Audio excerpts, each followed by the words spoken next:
Hello दोस्तों, राधे राधे। कैसे हैं आप? आशा करता हूं कि आप सभी लोग भी स्वस्थ होंगे, मस्त होंगे और अपने अपने कामों में व्यस्त होंगे। तो दोस्तों, चलते हैं आज की नई जानकारी की तरफ। सप्तपुरियां, मोक्ष दिलाने वाली भारत की प्राचीन 7 नगरियों की कहानी।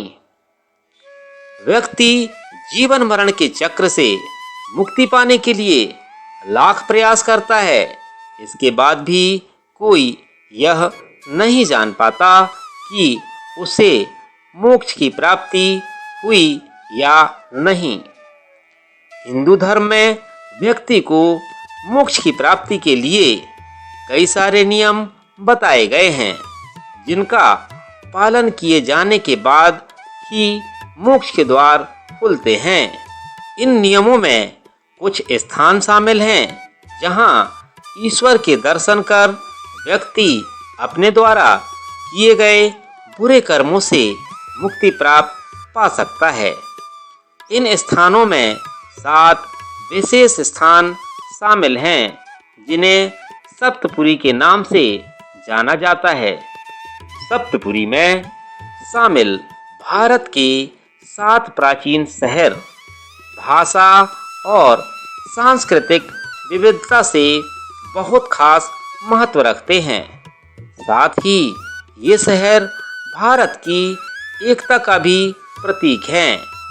आइए बात करते हैं सप्तपुरी शहरों की खास बातों के बारे में। पहला है अयोध्या। सप्तपुरियों में शामिल अयोध्या नगरी को साकेत कौशल जनपद के नाम से भी जाना जाता है, जो उत्तर प्रदेश सरयू नदी के किनारे बसा है। अयोध्या भगवान राम की जन्मस्थली है। अयोध्या का संधि विच्छेद करने पर हमें ज्ञात होता है कि अयुद्ध यानी ऐसी नगरी जिसे युद्ध के द्वारा हासिल न किया जा सके। इसके पीछे ऐसी मान्यता जुड़ी हुई है कि इस नगरी को मनु ने बसाया था।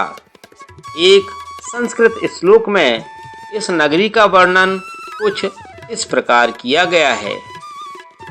अयोध्या, मथुरा, माया, काशी, कांची, अवंतिका, पुरी, द्वारावती, चैव सप्तैता, मुच्छ, दायिकाः। दूसरा है मथुरा। यह नगरी उत्तर प्रदेश के मथुरा जिले में अवस्थित है, जो भगवान कृष्ण की जन्मभूमि तो मानी जाती है, पर यह उनके जन्म से भी पूर्व 7500 सालों से अस्तित्व में थी। पुराणों में उल्लेखित एक कथा के अनुसार इसे सूरसेन देश की राजधानी माना जाता था, इसलिए मथुरा को सूरसेन के नाम से भी जाना जाता था। वाल्मीकि रामायण में मथुरा को मधुपुरी और मधुरा कहा गया है। वाल्मीकि द्वारा रचित रामायण में मथुरा को लवणासुर की राजधानी बताया गया है। इस नगरी की सबसे खास बात यह है कि मथुरा के चारों ओर भगवान शिव के मंदिर हैं। उत्तर में गोकर्णेश्वर, दक्षिण में रंगेश्वर, पूर्व में पीपलेश्वर और पश्चिम में भूतेश्वर मंदिर। तीसरा है काशी। काशी या वाराणसी गंगा के वाम तट पर बसी एक पवित्र नगरी है। इस नगरी का उल्लेख सबसे प्राचीन वेद ग्रंथ ऋग्वेद में मिलता है, जिसमें कुछ इस प्रकार काशी का वर्णन किया गया है। ऐसी मान्यता है कि यह पहले भगवान विष्णु की पुरी के नाम से जानी जाती थी। ऐसी मान्यता है कि जब भगवान शिव ने ब्रह्मा जी का सिर काट दिया था और वह उनके करतल से चिपक गया था, तब इसी स्थान पर उन्हें ब्रह्म हत्या से मुक्ति मिली थी और वह सिर करतल से अलग हो गया था। इसके बाद यह नगरी भगवान शिव को इतनी ज्यादा अच्छी लगी कि उन्होंने इसे अपने रहने के लिए भगवान विष्णु से मांग लिया था।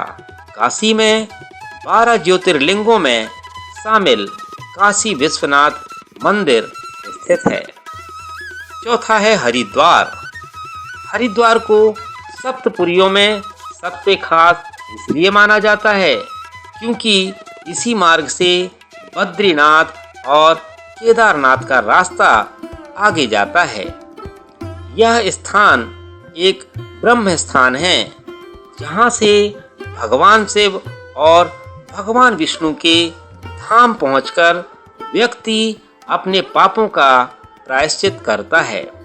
पौराणिक कथा कहती है जब समुद्र मंथन के 14 रत्नों में से आखिरी रत्न धनवंतरी अमृत का घट लेकर प्रकट हुए थे, तब अमृत की कुछ बूंदें पृथ्वी पर 4 स्थानों पर गिरी थीं, जिसमें से एक हरिद्वार है। बता दें, हरिद्वार जिसे गंगा द्वार के नाम से भी संबोधित किया जाता है, तीर्थ के रूप में तो बहुत प्राचीन है, पर नगर के तौर पर यह अत्यधिक प्राचीन नहीं है। पांचवा है अवंतिका। आज के समय के उज्जैन को प्राचीन समय में अवंतिका के नाम से जाना जाता था। यह नगरी शिप्रा नदी के निकट बसी हुई है। यहाँ पर 12 ज्योतिर्लिंगों में शामिल महाकालेश्वर मंदिर स्थित है। इसी नगरी में भगवान श्री कृष्ण ने अपनी शिक्षा दीक्षा पूर्ण की थी। वहीं महाकाल इसी नगरी के राजा माने जाते हैं। कहा जाता है कि उनके अलावा कोई भी राजा या शासक इस शहर में नहीं टिक सकता। उज्जैन के सर्व प्रसिद्ध और एकमात्र राजा कहे जाने वाले महाकाल का आशीर्वाद पाने के लिए जातक को महाकाल कवच धारण करना चाहिए। बाबा महाकाल व्यक्ति के पापों का सर्वनाश कर व्यक्ति की बुरी शक्तियों से रक्षा करते हैं। छठवां है द्वारका। भारत के गुजरात राज्य में गोमती नदी के समीप भगवान श्री कृष्ण की कर्म भूमि कही जाने वाली द्वारिका नगरी स्थित है। यह नगरी 4 धामों में भी अपना स्थान रखती है। साथ ही भारत के सबसे प्राचीन शहरों की सूची में भी इसका नाम है। यहीं से श्री कृष्ण ने सत्ता की बागडोर संभाली और पांडवों का साथ भी दिया था। 7वां है कांचीपुरम। कांचीपुरम नाम से जानी जाने वाली नगरी हिंदू धार्मिक शिक्षा के लिए खास तौर पर जानी जाती है। कांची पलार नदी के निकट अवस्थित है। कांचीपुरम में कांची का अर्थ ब्रह्मा और आंची का अर्थ पूजा या उपासना और पुरम का अर्थ शहर या नगरी होता है। पुराणों में इस जगह का वर्णन इस प्रकार किया गया है। पुष्पेषु जाति, पुरेशेषु विष्णु, नारीषु रंभा, नगरेषु कांची। तो दोस्तों, इन सप्तपुरियों के बारे में जो जानकारी मिली कैसी लगी, आशा करता हूँ कि आपको अच्छी लगी होगी। अगर आपको जानकारी अच्छी लगी हो तो कमेंट बॉक्स पर कमेंट करके जरूर बताइएगा। तो दोस्तों, चलता हूँ, तब तक सभी को राधे राधे, जय श्री राम, बाय बाय दोस्तों।